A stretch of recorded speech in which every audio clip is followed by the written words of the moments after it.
এই যে সাইফুল ইসলাম আলিফ ভাইকে যারা দুনিয়া থেকে বিদায় করে দিল, নেত্রকোনার এই ময়দান থেকে আমি জুনায়েদ আল হাবিব গভর্নমেন্টের কাছে জানায়া দিলাম, ও ডক্টর ইউনূস সাহেব আপনার কাছে পরিপূর্ণ আবদার জানায়া দিলাম, সাইফুল ইসলাম আলিফকে যারা দুনিয়া থেকে বিদায় করে দিল, এরা বাংলাদেশে আরামে বাইরে ঘুরে বেড়াবে এমন হবে না।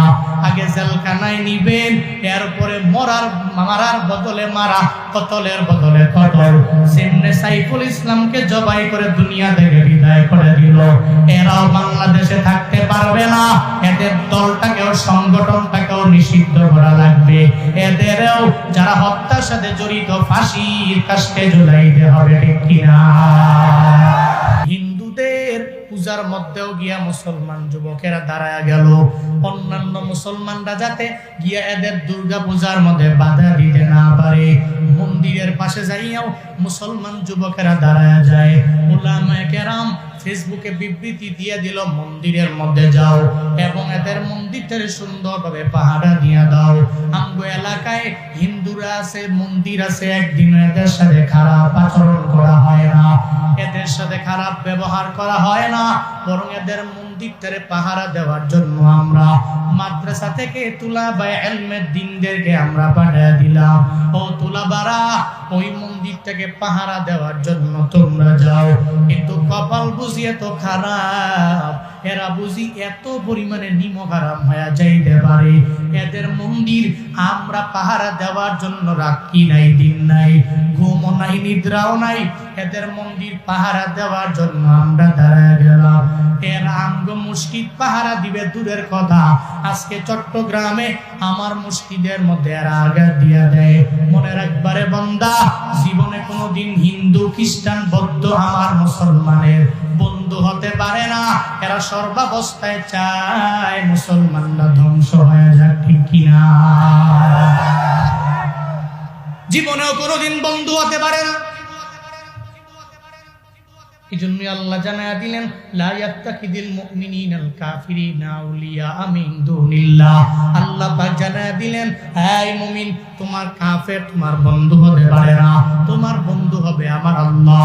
ওই আল্লাহর চলার পথে তুমি বন্ধু বানায়া নাও।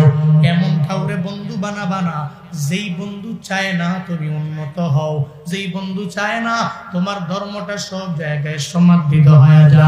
এরা পশ্চিমকালেও আমগো বন্ধু হতে পারে না, এরপরও এদের সাথে কোনো অন্যায় আচরণ করব না, এদেরকে জুলুম করব না, এদেরকে জীবনেও কোনোদিন নির্যাতন আমরা করব না।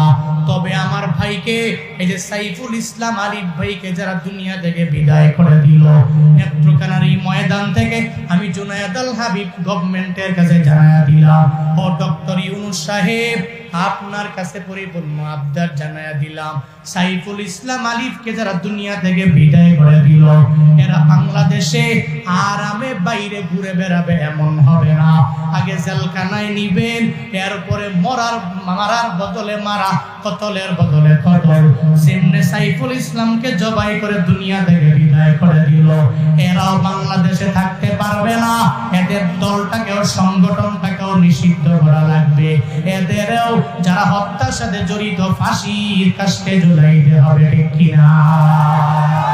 মনে রাখিও, এ দেশটা মুসলমানের দেশ, হিন্দুর দেশ না। কার দেশ? আমগো দেশ। তোমরা থাকো, কোনো অসুবিধা নাই, মন্দির পাহারা আমরা দিব, ঠিক কিনা? তোমাদের মন্দিরে কেউ আঘাত করতে যায় না। তোমাদের দুর্গা পূজায় আমার মুসলিম যুবকেরা যাবে না। প্রতি বছর যাইতো, এবার স্বৈরাচার বিদায় হওয়ার পরে দুর্গা পূজা গেল না, কয়েক মাস, এই যে 1-1.5 মাস আগে। ওই দুর্গা পূজার ভিতরে উলামায়ে কেরাম বলছে মাদ্রাসার তোলাবারা যাবে, তারা পাহারা দিবে, যাতে করে অন্যান্য এলাকার কোনো যুবক দেয়া ওই দুর্গা পূজার মধ্যে কোনো বাধা দিতে না পারে, কোনো অন্যায়, কোনো অবিচার, কোনো জুলুম, কোনো নির্যাতন করতে না পারে। আমাদের সাথে থাকো, আমরা এভাবেই রাখবো। সাবধান, মুসলমানদের সাথে গাদ্দারি করতে আইসো না। মনে রাখো, এটা ভারত না, বাংলাদেশ।